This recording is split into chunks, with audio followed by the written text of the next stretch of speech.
तो ये बड़ी खुश नसीबी है जिस बंदे को नामा अमाल उसका दाएं हाथ में दिया जाएगा।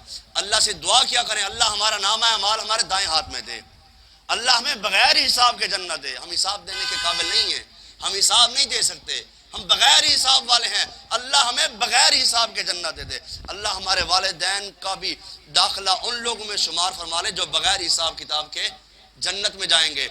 अमीर हजरात ये दुआ क्या करें, जब भी हाथ उठाएं अल्लाह हमारा हिसाब ना करना।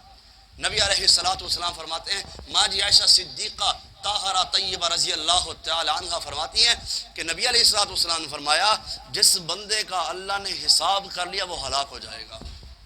जिसका भी वली है, फ़कीह है, मुहद्दिस है, हाँ जो भी जन्नत में जाएगा अल्लाह की रहमत से जन्नत में जाएगा। तो आप और मैं ये अल्लाह से उम्मीद रखें, अल्लाह हमें अपनी रहमत से जन्नत में लेकर जाए।